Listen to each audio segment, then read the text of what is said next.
Eh bien, je suis avec Thomas Husson. Bonjour Thomas. Bonjour Yann. Je ne te présente plus parce que tout le monde te connaît sur Visionary Marketing et ailleurs, bien sûr. Et tu es un des co-organisateurs du salon B2B Better qui va avoir lieu le 4 juin à Longchamp, je crois, et qui va s'occuper, comme son nom l'indique, de rendre le monde meilleur. Et il y a beaucoup de travail. Et aujourd'hui, nous allons parler d'un sujet original qui est l'intelligence artificielle. Donc ça, c'est pas du tout original, mais l'intelligence artificielle et l'environnement. Et alors là, c'est fantastique parce que tu vas nous donner un scoop, tu vas nous donner en amont, en avant-première, je dirais une avant-première de ton futur livre blanc sur ce sujet. Alors, est-ce qu'il faut paniquer? Est-ce que l'environnement est mis à mal par l'IA ou sera mis en mal par l'IA, ou est-ce qu'au contraire, on peut y aller joyeusement à faire du chat GPT du matin au soir? Merci Yann pour l'intro. Alors juste quelques précisions, je ne suis pas co-organisateur, je fais juste partie du comité éditorial et c'est un premier événement que Comme Exposium organise. Il y a pas mal de sujets qui vont être abordés effectivement l'IA est un des sujets, pour ne pas dire plus que tendance du moment, on en entend parler tous les jours. Et la question c'est quels sont les cas d'usage, hein, c'est pourquoi faire. Donc effectivement, il y a une empreinte carbone et une consommation de ressources en eau qui est importante. Et donc, du coup, on se rend bien compte que oui, le digital, le virtuel a une matérialité. La question, c'est pourquoi faire. Il faut mesurer à la fois les externalités positives et négatives, et c'est compliqué parce qu'on est sur un phénomène qui s'accélère très très rapidement. Et pour donner juste quelques ordres de grandeur, hein, Microsoft a annoncé il y a peu de temps avoir eu une augmentation de 30% de ses émissions de carbone sur la période 2020-2023 et a reconnu qu'une bonne partie était liée à l'explosion de l'IA et pas tellement à l'usage de la data, mais à la construction même de ces data centers. Donc, c'est une consommation qui est importante. Après, j'ai envie de dire, il y a toujours, quelle que soit la technologie, un côté Dr. Jekyll et Mr. Hyde. Hein. Donc oui, il y a une matérialité de la technologie. Oui, ça consomme en partie des ressources et de l'électricité, évidemment, et même pas mal. Mais la question, c'est pourquoi faire. Donc si c'est pour faire des vidéos, des fake news passer son temps à poser des questions à un large language model, alors qu'on pourrait avoir une réponse avec des outils plus simples sans forcément utiliser de l'IA, oui, ça va poser effectivement une question. Après, la bonne nouvelle, c'est qu'il y a pléthore de cas où l'IA peut se mettre au service de l'environnement. Moi, j'aurais envie de résumer en disant, et c'est pas moi qui l'ai dit, hein, la technologie, elle n'est pas neutre. Donc, il y a des cas d'usage positifs, il y a des cas d'usage négatifs. C'est une question un peu de réglementation, d'évolution, des mentalités et de finalement au service de quoi on veut mettre la technologie. Ouais. Bon, avant de détailler justement ces cas d'usage de l'IA au service de l'environnement, est-ce qu'on peut revenir un peu sur l'ampleur du digital, de l'empreinte du digital, l'empreinte environnementale du digital? Parce que là, j'ai entendu plein de choses, d'abord qui sont très anciennes, qui indiquaient des empreintes alors c'est de 3% ou 6%, c'est pas très très clair. D'aucuns qui disent que c'est la fin du monde, c'est terrible, c'est horrible. D'autres, comme par exemple Gilles Babinet, qui ont tendance plutôt à minimiser l'impact du digital en disant bah oui, bah en fait c'est juste 3 ou 6%, donc ça fait 94% qui n'en sont pas. Alors, c'est quoi exactement l'impact du digital? C'est grave ou c'est pas grave, docteur? Alors, pour partager quelques ordres de grandeur qui font relativement consensus aujourd'hui, le digital au sens large, hein, c'est-à-dire toute l'infrastructure et les usages liés à la technologie digitale, c'est de l'ordre de 3 à 4% aujourd'hui de l'ensemble des émissions de gaz à effet de serre, équivalent. Oui, il y a incluse. Et aujourd'hui, l'industrie aérienne, c'est de l'ordre de 3,5%. Donc, on est déjà sur quelque chose qui est significatif. Ce qui est important, c'est de regarder en tendance. Et en tendance, parce que les usages vont continuer à s'accélérer, on s'attend à ce que il y ait, et c'est pas moi qui le dis, c'est de l'AIEA, donc l'énergie, l'institut qui a fait ces prévisions-là, de l'ordre d'un doublement dans quelques années. Donc, c'est assez significatif. Après, la part de l'IA là-dedans, les quelques papiers scientifiques qui ont été publiés et qui font autorité, il y a un papier qui a été publié en 2022 dans Nature Climate Change et qui estime que l'IA, ça représente à peu près 25% 25% de l'exploitation des data centers est liée au machine learning. Donc ça, c'était entre guillemets avant l'explosion de ChatGPT et des modèles LLM. Et pour donner un autre ordre de grandeur, si on regarde par exemple la consommation des data centers aux États-Unis, on estime que la consommation électrique des data centers va tripler d'ici à 2030 pour représenter grosso modo 7,5% du total. Donc oui, ça augmente. Oui, il va y avoir une consommation importante. C'est indéniable. Après, je pense qu'il faut... un des éléments vraiment importants, c'est de comprendre la matérialité. Donc, si c'est effectivement pour mettre... si ça incite à vendre davantage de matériel, c'est la partie hardware qui consomme le plus dans le digital. C'est à peu près 80% de l'empreinte. Et d'aller renouveler son smartphone tous les 10 mois et de s'équiper à gogo. C'est ça, en fait, l'impact, la matérialité de l'impact. C'est pas tellement l'usage, entre guillemets, si on regarde le digital au sens large, et l'envoi de mails. Enfin, voilà, on raconte un peu n'importe quoi parfois sur ces sujets-là. Le vrai impact, c'est est-ce que l'IA va servir à vendre plus d'objets, plus de computers, plus de smartphones, plus de serveurs, et oui, ça va être en partie le cas. Donc la question, c'est pour contrebalancer avec quel type d'usage. Ouais. Donc il va falloir résister à l'achat du nouveau PC IA là, qu'on est en train d'essayer de nous vendre. Mais ça peut apporter un certain nombre de bénéfices. Mais oui, l'industrie du PC a fait moins 14% l'année dernière en vente. Donc ils vont évidemment chercher des relais de croissance et présenter l'IA comme the new thing qui va tout révolutionner et tout changer. La question, c'est est-ce que c'est réellement le cas et pour quel type d'usage? Idem sur les smartphones, on le voit bien. Samsung a commencé avec Galaxy AI sur le S24, Google avec le Pixel 8.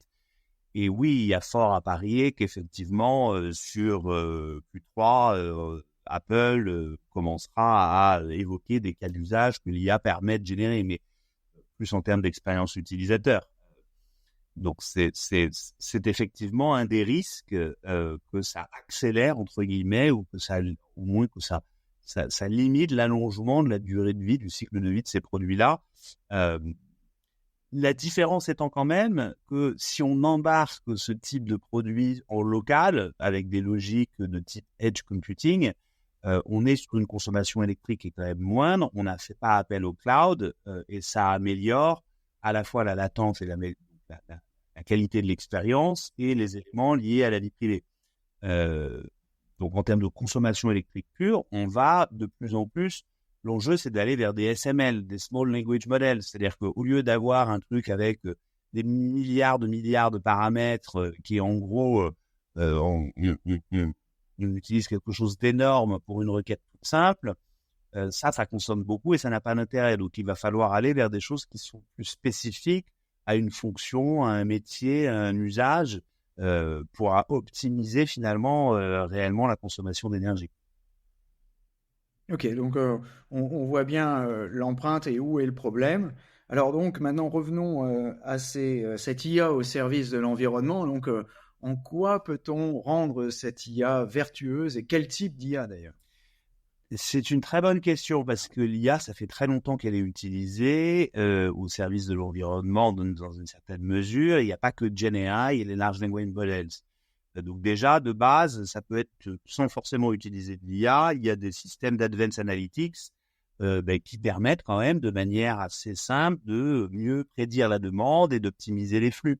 Donc quand on est sur des logiques d'optimisation de la consommation énergétique d'un bâtiment, par exemple, quand on est sur des logiques de prévision de la demande, si on veut éviter ce qu'on a tendance parfois à oublier, que un tiers de ce qui est produit au niveau alimentaire est jeté, gâché.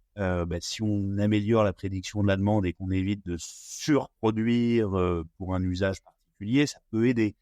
Après, pareil, il y a tout ce qui est machine learning.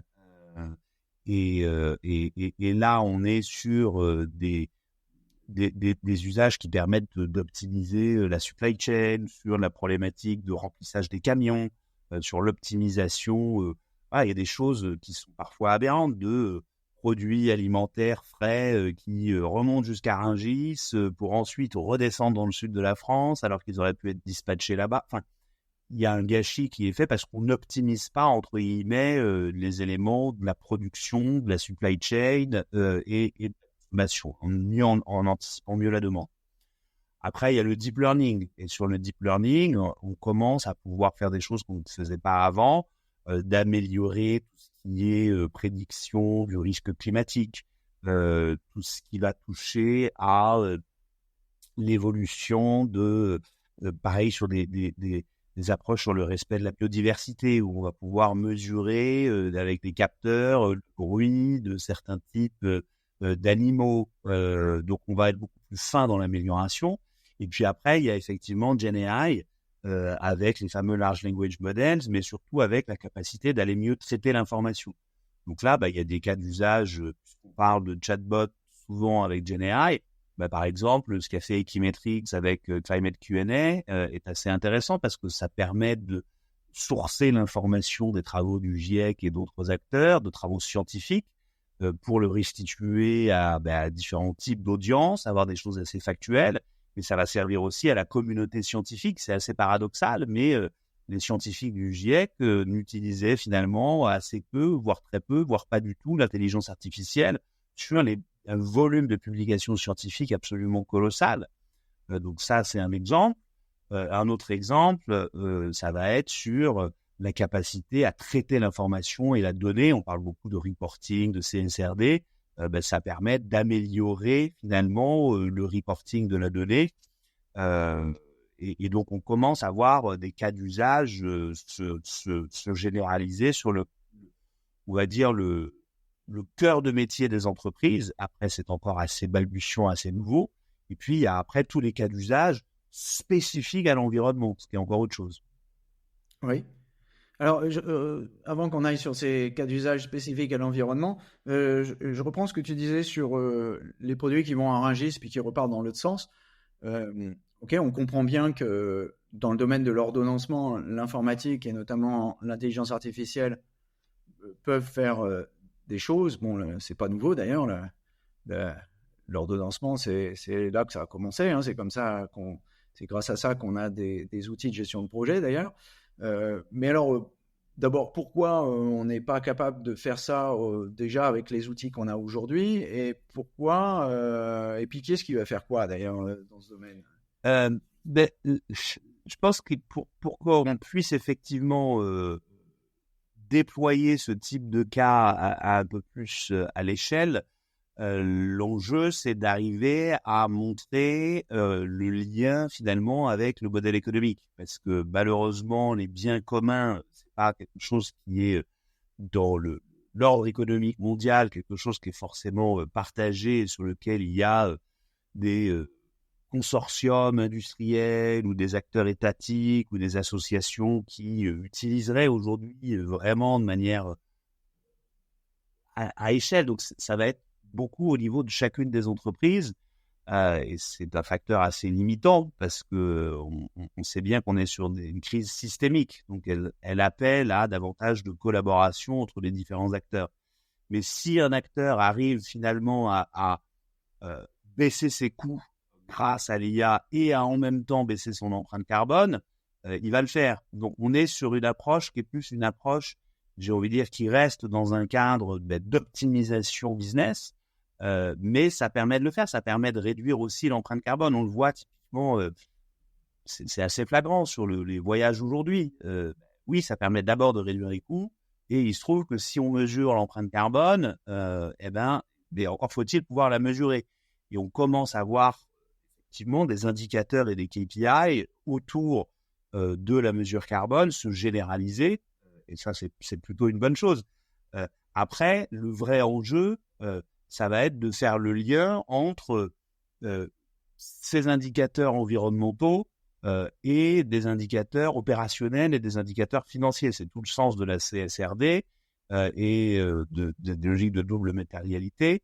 C'est d'arriver finalement à comprendre comment l'un impacte l'autre.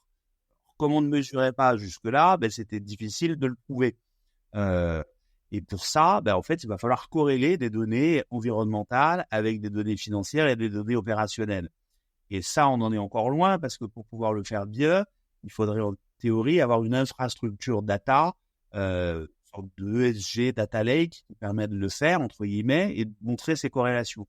La réalité aujourd'hui, c'est qu'on est beaucoup sur des approches manuelles avec de l'Excel et qu'on utilise justement du GenAI pour aller nettoyer de la donnée qui n'est pas forcément clean et la retrouver alors qu'elle est éparpillée partout dans les organisations.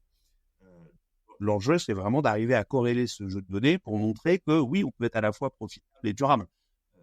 Je parle bien dans le cadre du système économique actuel où le business, on peut ne pas être d'accord, mais ce qui drive le business, c'est la rentabilité des entreprises et malheureusement, bien souvent, une rentabilité à court terme. Bon, si je comprends bien, finalement, c'est plus ça change, plus c'est la même chose. On en est 40 ans plus tard encore à se demander si les données sont là et si elles sont de bonne qualité. Et finalement, garbage in, garbage out, c'est dans les bons vieux pots qu'on fait des bonnes soupes. Alors, si on revient à l'IA et l'environnement, les enjeux sont nombreux. Il n'y a pas que la décarbonation. Le raccourci habituel qu'on entend, il y a aussi la pollution. En ce moment, on parle beaucoup des PFAS, mais enfin, si on devait faire la liste de tous les cochonneries qui nous entourent, on n'aurait jamais fini. Il y a le dérèglement climatique, dont je précise d'ailleurs que ce n'est pas forcément un réchauffement, les catastrophes naturelles qui s'enchaînent, et puis peut-être même aussi d'ailleurs les réchauffements des océans, peut-être qui n'est pas complètement... je dirais, étranger au fait qu'on soit noyé de flotte depuis 6 mois aussi, pourquoi pas. Donc ça en fait, on pourrait comme ça en rajouter. Alors en quoi l'intelligence artificielle va-t-elle permettre de résoudre peut-être ou de tempérer ces problèmes environnementaux ? En utilisant différents types de jeux de données, que ce soit des données satellitaires ou des capteurs au sol, et en utilisant, sans parler du tout de GenAI, mais des algorithmes de type machine learning, on peut affiner finalement les prédictions environnementales, on peut mieux détecter, entre guillemets, à l'avance des évolutions, par exemple, de feux de forêt. Il y a quelques exemples, par exemple en Californie, où il y a eu, ça a été utilisé par le département de protection Cal Fire, ça leur permet de détecter plus rapidement lorsqu'il y a un feu de forêt, d'anticiper la propagation du feu et de mieux allouer les ressources. Alors, on est effectivement là dans du palliatif, parce que voilà, ça permet de déjà ça, mais pareil sur les inondations, pareil sur tout un tas de phénomènes climatiques qu'on peut mieux anticiper, mieux mesurer. Donc, c'est un exemple idem sur ce qui est protection de la biodiversité. C'est les cas d'usage, le potentiel de l'IA, entre guillemets, est assez exceptionnel. La question, elle est, est-ce qu'on met des moyens, effectivement, sur ce type de cas d'usage, qui les met et comment on collabore pour pouvoir les déployer. Mais la technologie en tant que telle permet de le faire et va permettre de faire des choses assez extraordinaires. C'est encore une fois une question de volonté et de décision aussi politique. Oui, peut-être aussi une question de temps aussi, parce que l'innovation a un temps, finalement. On l'oublie un peu de temps en temps. On a l'impression que tout arrive très vite. C'est vrai qu'il y a des choses qui arrivent très vite, mais finalement, il faut quand même du temps pour que ça change. Oui, c'est indéniable. Et effectivement, on n'a pas tant de temps que ça pour pouvoir agir. Mais moi, je reste persuadé que l'IA en tant que technologie et les différentes variantes, entre guillemets, de l'IA sans même parler de GenAI, permettent de faire des choses absolument extraordinaires. Et il y a beaucoup de cas d'usage et de solutions nouvelles qu'on est justement en train de recenser et d'identifier pour démontrer que ça peut avoir un impact positif sur l'environnement. Après, pour que ça puisse accélérer réellement, je pense qu'il faut, en tout cas au niveau des grandes entreprises qui sont celles qui ont une empreinte carbone assez importante et qui ont un impact fort au niveau de la planète, il faut que ça puisse aller aussi améliorer leur business, sinon elles ne le feront pas, sauf si elles sont contraintes à le faire. Donc ça, c'est une autre. Ouais.